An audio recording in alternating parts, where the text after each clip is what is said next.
નમસ્કાર મિત્રો દેશ અને દુનિયાના સુપરફાસ્ટ સમાચારમાં તમારું સ્વાગત છે। સૌથી મોટા સમાચાર સામે આવી રહ્યા છે તાપી પરનો કોઝવે ટૂંક સમયમાં ખોલવામાં આવશે।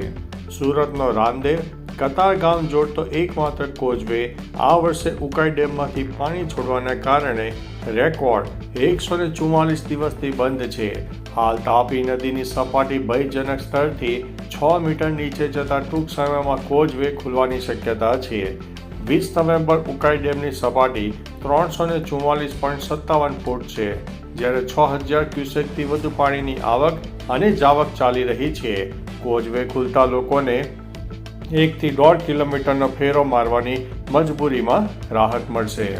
અન્ય મહત્વના સમાચારની વાત કરીએ તો ભેંસાવહીમાં આદિવાસી પરંપરા મુજબ ગામસાઈ ઈદની ઉજવણી કરવામાં આવી। છોટાઉદેપુર જિલ્લાના જેતપુર પાવીના ભેંસાવહી ગામે 61 વર્ષ બાદ આદિવાસી પરંપરા મુજબ દેવોની પેઢી બદલી ઉત્સવ ધામધૂમથી ઉજવવામાં આવ્યો। 850 પરિવારોએ 15 લાખ રૂપિયાના ખર્ચે 10 દિવસીય આ ઉત્સવમાં ભાગ લીધો। જીર્ણ થયેલા દેવોના આયખા નવા બનાવવાની પ્રક્રિયાને દેવોના લગ્ન કહેવામાં આવે છે। દરેક પરિવારે 1500થી લઈને 12000 રૂપિયા સુધીનું યોગદાન આપ્યું હતું। અન્ય મહત્વના સમાચારની વાત કરીએ તો અંબાલાલ પટેલની લેટેસ્ટ આગાહી। અંબાલાલ પટેલે આગાહી વ્યક્ત કરી છે કે 25 થી 28 નવેમ્બર બંગાળના ઉપસાગરમાં ચક્રવાત સર્જાશે, જેના કારણે રાજ્યમાં ઠંડીમાં આંશિક ઘટાડો થશે। 2 થી 8 ડિસેમ્બર દરમિયાન પશ્ચિમી વિક્ષોભથી સુરત, નવસારી, ભરૂચ અને અમરેલીમાં કમોસમી વરસાદ પડી શકે છે। ડિસેમ્બરના બીજા અને ત્રીજા સપ્તાહમાં હિમવર્ષાને લીધે ઠંડીનું જોર વધશે અને ખેડૂતોને ઘઉં, શાકભાજી અને જીરાના પાકમાં ફૂગ તથા રોગથી બચવા માટે સાવચેતીના પગલાં લેવા પડશે। અન્ય મહત્વના સમાચારની વાત કરીએ તો વલસાડમાં ચૈતર વસાવાનો કાર્યક્રમ શું ફ્લોપ સાબિત થયો? વલસાડમાં આપ ધારાસભ્ય ચૈતર વસાવાનો કાર્યક્રમ ફ્લોપ રહ્યો। 10,000 લોકોની ગુલબાંગો હાંકવા છતાં માત્ર 150 જેટલા લોકો આવતા વસાવા પોતે અકળાયા હોવાનો અહેવાલ છે। સ્થાનિક ભાજપ કાર્યકરોનું કહેવું છે કે આ ઘટના દર્શાવે છે કે વલસાડના લોકોમાં વડાપ્રધાન નરેન્દ્રભાઈ મોદી અને ભાજપ પ્રત્યેનો વિશ્વાસ અટલ છે। આ નિષ્ફળતા આપની સ્થાનિક ચૂંટણીઓ તૈયારી પર પ્રશ્ન ઊભા કરે છે। અન્ય મહત્વના સમાચારની વાત કરીએ તો આધાર કાર્ડમાં મોટા ફેરફારની તૈયારી। UIDAI નવા આધાર કાર્ડમાં ફક્ત ફોટો અને QR કોડ રાખવાની યોજના બનાવી રહ્યો છે, જેથી વ્યક્તિગત માહિતી ઓફલાઈન વેરિફિકેશન દરમિયાન લીક ન થાય અને ગોપનીયતા વધુ મજબૂત બને। આધાર કાર્ડમાં આ બદલાવથી શું ફાયદો થશે, કેવા બદલાવ થશે તે અંગેની સંપૂર્ણ માહિતી જાણવા માટે તમે તેની વેબસાઇટ ઉપર મુલાકાત લઈ શકો છો। માહિતી સારી લાગી હોય તો વિડીયોને લાઇક કરવાનું ભૂલતા નહીં। અન્ય મહત્વના સમાચારની વાત કરીએ તો ભારતને મળ્યો છે ગોલ્ડ મેડલ। ગ્રેટર નોઈડામાં યોજાયેલી વર્લ્ડ બોક્સિંગ ચેમ્પિયનશિપમાં ભારતે 3 ગોલ્ડ મેડલ જીત્યા છે।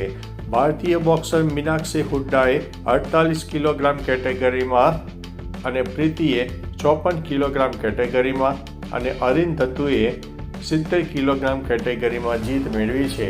ઘણા ભારતીય ખેલાડીઓ વિવિધ કેટેગરીમાં ફાઇનલમાં છે, તેથી ભારત હજુ પણ વધુ મેડલ જીતી શકે છે। અન્ય મહત્વના સમાચારની વાત કરીએ તો વડોદરામાં ફરીથી સ્માર્ટ મીટરનો વિરોધ। વડોદરાના દંતેશ્વરમાં ભવ્ય દર્શન ફ્લેટના રહીશોએ સ્માર્ટ મીટર સામે વિરોધ નોંધાવ્યો છે। વીજ કંપનીઓના કર્મચારીઓ મીટર નહીં લગાવો તો કનેક્શન કપાઈ જશે એવી ધમકી આપી છે। રહીશોના આક્ષેપ છે કે કોઈ પણ પૂર્વ સૂચના વગર જ સ્માર્ટ મીટર લગાવવામાં આવ્યો છે અને હાલના મીટર સારી રીતે ચાલે છે। અન્ય મહત્વના સમાચારની વાત કરીએ તો અમદાવાદમાં SIRની કામગીરી કરવા જતા BLOને રખડતા શ્વાને બચકું ભર્યું। અમદાવાદમાં SIR એટલે કે સ્પેશિયલ ઇન્ટેન્સિવ રિવિઝન કામગીરી કરવા નીકળેલા બૂથ લેવલ ઓફિસરને રખડતા શ્વાનનો કડવો અનુભવ થયો।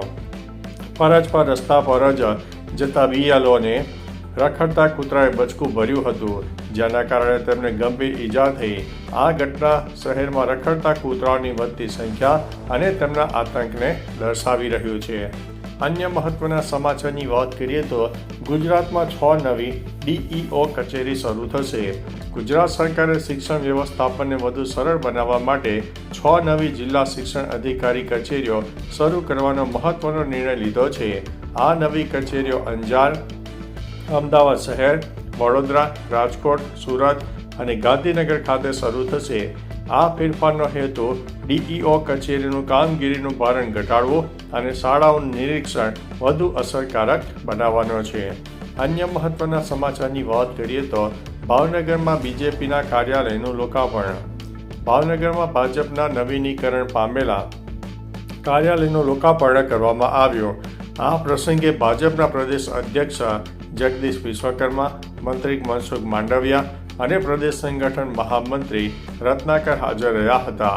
આ ઉપરાંત કેન્દ્રીય રાજ્યમંત્રી નીમુ બાંભણિયા, કેબિનેટ મંત્રી જીતુ વાઘાણી, રાજ્ય કક્ષાના મંત્રી અને મહાનગરના અધ્યક્ષ કુમારભાઈ શાહ સહિત સૌ હોદ્દેદારો અને કાર્યકર્તાઓ ઉપસ્થિત રહ્યા હતા. અન્ય મહત્વના સમાચારની વાત કરીએ તો ફિલ્મ લાલોનો જાદુ ચાલી ગયો. વિજાપુરના લાડોલ ગામે ગુજરાતી ફિલ્મ લાલોનો એવો જાદુ ચાલ્યો કે ગામના 60થી 65 લોકો એક આઈસર ટ્રકમાં ભરાઈને 7.5 કિલોમીટર દૂર રાતનો શો જોવા માટે વિજાપુર પહોંચ્યા હતા. ગાત્રો થીજવતી ઠંડીમાં પણ ખુલ્લા ટ્રકમાં ધાબળા ઓઢીને મહિલાઓ, પુરુષો અને બાળકો પણ ઉત્સાહથી ગયા હતા. લોકોના ચહેરા ઉપર લાલો જોવાની ધૂન સ્પષ્ટ દેખાતી હતી. આ દ્રશ્ય ફિલ્મની લોકપ્રિયતાનું જીવંત ઉદાહરણ છે.